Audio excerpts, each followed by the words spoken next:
Warning: this video contains discussion of human trafficking, sexual exploitation, and child abuse. While not graphic, this content may not be suitable for all audiences. Viewer discretion is advised. Most Americans are not aware that we are one of the largest markets for trafficking. A lot of media has shown it, the movies have shown it occurring in other parts of the world. We think of the movie Taken. I will find you and I will kill you. But we start to realize that this problem occurs in our backyards. Boys and girls that have been abused and raped.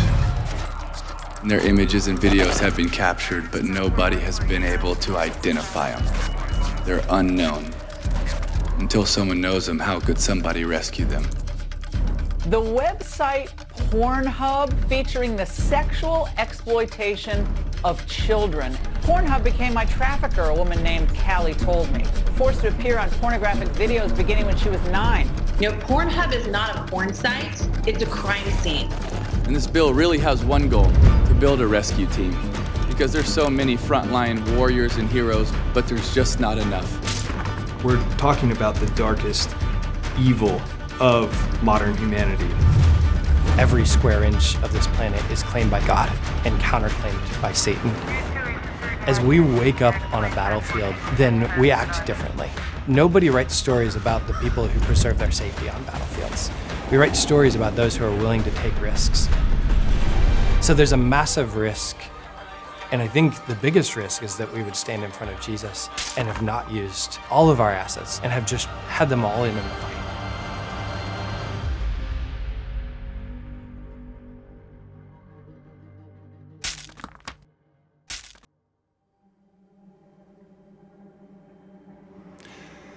The villain that we're oftentimes battling knows who they are and knows who they're going after. Right now, around the world, nearly 50 million people are trapped in human trafficking, whether that's sex trafficking, labor, forced marriages, organ harvesting, or even ritualistic killing. You see, the world of human trafficking is over $150 billion annual business. Unlike other illicit activity like weapons and drugs, a human being can be sold up to 20 times per day. And so the organized crime networks are seeing that this is incredibly lucrative, but like we said earlier, it doesn't just occur overseas, it happens in Florida, it happens in Texas, it happens in our backyards, in our communities. Working at the FBI and being able to work and be in that space and see the magnitude. We don't have enough agents, we don't have enough police officers, we don't have enough to go in and police these dark regions of online worlds. And so we have a lot of unsupervised darkness that is happening. So when I look at it and I think through how children are getting taken aside, it is definitely the profitability of these industries. That just kind of feeling like it was wrong wasn't enough. We had to take meaningful action. And we really came to the conclusion that for-profit companies play a meaningful role in combating human trafficking. It's actually nothing to the negative of all that the nonprofit and government work is doing. But when you've got the scale of the problem, when you've got over $250 billion turning over in the trading of people, we came to the conclusion that we really needed scalable solutions. So we are fighting an economic problem. So how do we make money doing that? Well, there's a number of things. Everybody that participates in that chain of events has to have a way of taking a payment, of depositing those payments, of moving the girl back and forth to usually hotels or brothels. There's all kinds of everything from Airbnb to hotels, motels. There's a whole lot of businesses all involved and participating, in most cases completely unwittingly, in this entire process. And so economically, it's going after those businesses. I cheer when you see that somebody took out a brothel. The police got together, they figured out this is a brothel, and they busted it and they shut it down. On average, that would be one of 20 locations that the local crime ring was running, and they'll open another one down the street in a few weeks. So did you really solve the problem if this is a 20 location crime syndicate that you just took out one location for 3 weeks?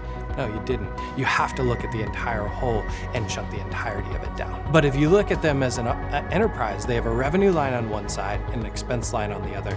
If we're able to push up the expense line, push up the expense line, and then pull down the demand at all, I can tell you what happens when a business has more expenses than revenue. It shuts down. That's how you decimate trafficking in our lifetime, is you take entire pockets of it and you make it unprofitable. Many things boil down to the economics. We believe the most sustainable way to fight this fight is to unlock investable capital. We think it's the missing link and can come alongside the work being done by so many nonprofits. For Freedom Fund Profit creates more resource to fight the fight. So as I was transitioning out of the nonprofit world, part of the frustration was that most of my time was spent out fundraising and not actually doing the operations. And so going to school for business, I just saw an incredible inefficiency in that. And so I'm inspired by great technologists like Jobs and Musk and others that have used their skills to push humanity or technology further. And I always say that, we would never create a reusable rocket with charity. We have to have the wheels of capitalism and the proper incentives to drive industry to solve real-world problems. And as we as a team at Eagle started to look into this wider problem of trafficking, we were blown away by both the scale and the proximity of the problem. And so that really culminated into us doing a series of investments over the last 7 years, where we were able to invest in companies that are actually live and breathe and were formed to combat human trafficking. And over the last couple of years came to a conviction that there were both the market dynamics and just enough deal flow to build an entire fund around combating human trafficking, which was the fruition of us launching the Eagle Freedom Fund. But as far as I know, there's no other venture fund that focuses strictly on native impact of very specific problems where we know how that works. And we've had enough experience to say it works well. We're above average venture returns from our first fund, for example, of having started doing this several years ago. So it does work. So we want to go to where we know the market is, where there's a willingness to spend money in order to combat trafficking, either because of litigation pressure or fines or whatever the pressure is. That's what produces an economic opportunity to find a founder that has a solution that do exactly that, and basically then match that mission with what's going on in the battlefield. So in 2024, we're seeing all of the incentives align when it comes to legislation, regulation, litigation, goodwill, and reputation. And so now industry is really aligned with the counter-trafficking movement, but they're entering into the phase where they don't necessarily have the tools or technology to fight back. And that's where Darkwatch and other technologies are filling that gap to give industry the tools that they need to fight back against human trafficking. I think it was actually the entrepreneurs have, in some ways, the entrepreneurs have shown us what was possible as we've met entrepreneur after entrepreneur that have massively scalable solutions. Whether it was Darkwatch that had said, I can find every one of these brothels and we can show the world how to debank them and how to shut them down, or whether it was Evidensity that said, I can find all these labor trafficking victims and we can map them up to those supply chains and you see their vision, or whether it's GameSafe who came and sat with us and said, we could actually protect every kid on a cell phone or device in America, and we can do it for $10 a month. Do you think parents would pay $10 a month to protect their kids? And we said, yes, absolutely. These are massively scalable visions. You have that conversation 30, 40, 50 times, and you start to go, wow, there is an entire role for profit to play where we can, because there's so many aspects to this problem that each entrepreneur has their calling for their aspect of it. And so the companies we invest in are doing something along that chain of events of keeping kids safe online, keeping them from entering into trafficking, all the way to the other end, which is rehabilitating people that have been rescued. And so there's business models at every step of the journey. And so there's all kinds of economic opportunities to fight economics with economics. Part of the inspiration, right, is using the same wheels of capitalism and industry to create a counter-trafficking industry. And that's what, Eagle Venture Fund is doing so well, is that they're creating an industry to fight human trafficking.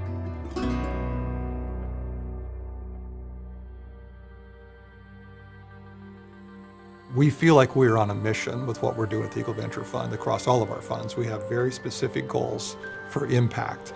And for me anyway, and I think I speak for my 3 general partners that are former military, it feels good to be on mission. It's kind of back to what we're used to, and working hard to achieve those goals. And, you know, being willing to write a blank check with your life.